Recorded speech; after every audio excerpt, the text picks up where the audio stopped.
Assalamualaikum warahmatullahi wabarakatuh. Saya Oktaviani Puspita Dewi dari Pendidikan Islam Anak Usia Dini akan menceritakan tentang teladanku Muhammad. Yang akan kita bahas, adik-adik tersayang, adalah tentang kelahiran Rasulullah. Adik-adik tersayang, tahukah kalian nama kota suci kaum muslim? Ya, betul. Kota suci kaum muslim adalah kota Mekah. Di kota Mekah inilah letak Ka'bah Baitullah. Serta ke arah Ka'bah seluruh muslim di Indonesia menghadapkan dirinya jika sedang sholat. Di kota Mekah inilah Nabi kita tercinta Nabi Muhammad SAW dilahirkan. Adik-adik tersayang, tahukah kalian di mana letak kota Mekah? Apakah dia terletak di atas bukit yang subur? Atau di pinggir sungai yang besar dan dipenuhi dengan ikan?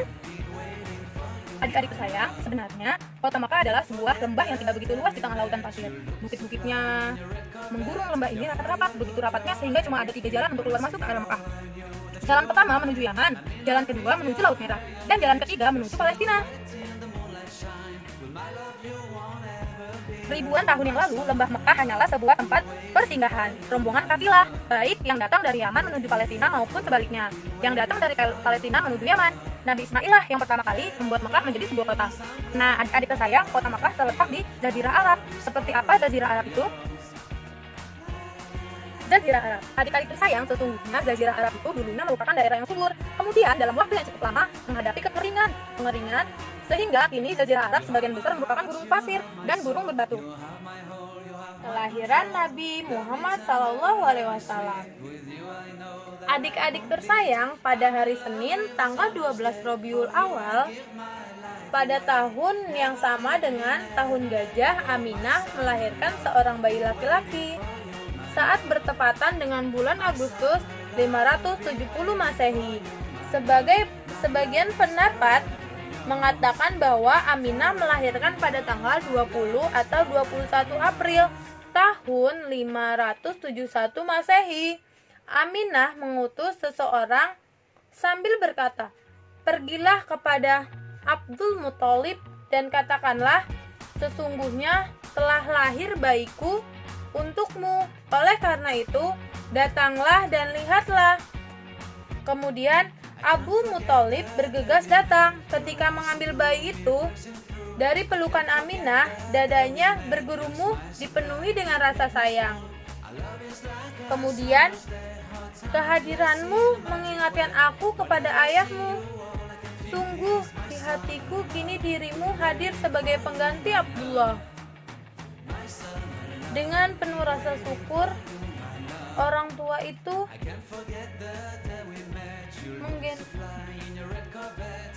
yang menyusukan Nabi Muhammad SAW. Adik-adik tersayang, saat itu di kalangan bangsawan Arab sudah berlaku tradisi baik, yakni mencarikan wanita-wanita desa untuk menyusui anak-anaknya agar mereka terhindar dari penyakit dan memiliki tubuh yang kuat, dan agar dapat belajar bahasa Arab yang murni di daerah perdesaan. Tak lama kemudian ke Mekah datanglah segerombolan wanita dari kabilah Bani Sa'ad mencari bayi untuk disusui. Di antara mereka adalah ibu bernama Halimah bin Abu Zubair. Kemudian Halimah berkata, "Suamiku,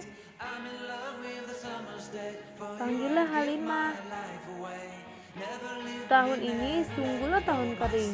Tak ada yang tersisa sedikit pun dari hasil panen di kampung halaman kita.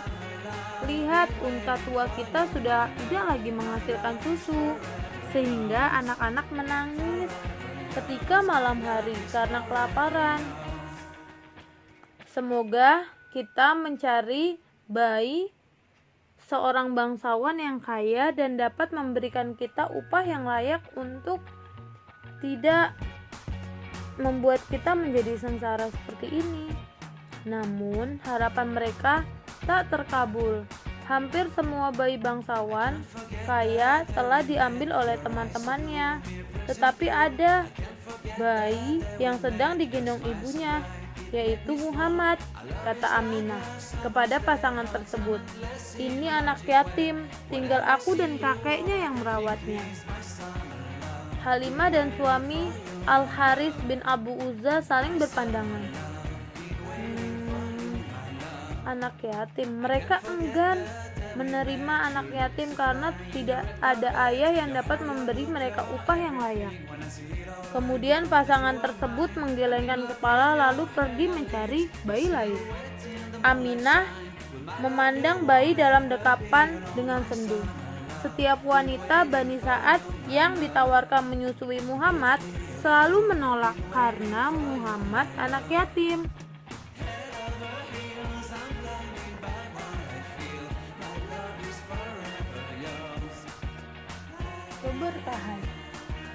Keberkahan yang dibawa Muhammad kecil tidak berhenti sampai di situ. Adik-adik tersayang, dalam perjalanan kembali ke dusun Bani Sa'ad, kembalilah terjadi hal yang mengherankan. Suamiku, tidaklah engkau melihat hal aneh kepada keledai yang kita tunggangi? Saat kita pergi, keledai ini berjalan sangat pelan sekali. Tetapi kini ia dapat berjalan cepat seolah-olah tak kenal lelah. Padahal beban yang ia bawa cukup berat. Adik-adik tersayang, keledai itu berjalan cukup sangat cepat sehingga menyusul dan melewati rombongan-rombongan lain dari Bani Sa'ad lainnya yang berjalan terlebih dahulu. Demi Allah, begitulah. Ini memang keledaiku yang dulu. Demi Allah, keledaimu ini kini bertambah menjadi lebih kuat. Ketika tiba di rumah, Halimah dan Haris tambah terkejut. Sepetak tanah kita itu menjadi hijau dan subur. Padahal saat kita berangkat tak ada sepetak tanah pun yang lebih gersang dari ini. Domba-domba kita menjadi lebih gemuk dan susunya penuh. Ini dapat memerah dan meminum susu mereka setiap hari. Begitulah keberkahan yang ia terima saat mereka mengasuh Nabi Muhammad SAW. Namun 2 tahun pun berlalu. Kini tiba saat mengembalikan Nabi Muhammad SAW kepada ibunya. Pembelahan dada Nabi Muhammad. Adik-adik tersayang, peristiwa itu terjadi tidak lama setelah keluarga Halimah kembali ke pedalaman. Umur Nabi Muhammad belum genap 3 tahun. Hari itu Muhammad kecil ikut membalakan kambing bersama saudara-saudaranya. Tiba-tiba ada seorang putra Halimah datang berlari sambil menangis. "Ada apa?" tanya Halimah dan suaminya panik. "Saudaraku yang dari Quraisy itu dia diambil seorang laki-laki berbaju putih. Ia dibaringkan, perutnya dibelah sambil dibolak-balikan." Halimah dan Haris segera berlari mencari Muhammad. Mereka menemukan anak itu sedang sendiri. Wajah Muhammad putih pasi. Halimah dan suaminya memperhatikan wajah Muhammad dengan baik-baik. "Apa yang terjadi kepadamu, nak?" tanya mereka. "Aku didatangi seseorang laki-laki berpakaian putih. Aku dibaringkan lalu perutku dibelah.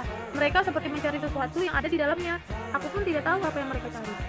Tanpa bertanya lagi, Halimah pun segera membawa Muhammad pulang. Hatinya dipenuhi dengan kecemasan. "Aku takut Muhammad didatangi dan digoda oleh jin," kata Halimah pada suaminya. "Lebih baik kita membawanya kembali ke Mekah," jawab Haris. Adik-adik tersayang, sebenarnya siapakah laki-laki itu? Menurut riwayat dari sahabat Rasulullah SAW, Anas bin Malik, yang mendatangi Rasulullah SAW adalah malaikat Jibril yang menyamar menjadi manusia. Dia adalah Jibril, malaikat pembawa wahyu. Nah, sekian dulu cerita tentang kelahiran Rasulullah SAW. Terima kasih. Assalamualaikum warahmatullahi wabarakatuh.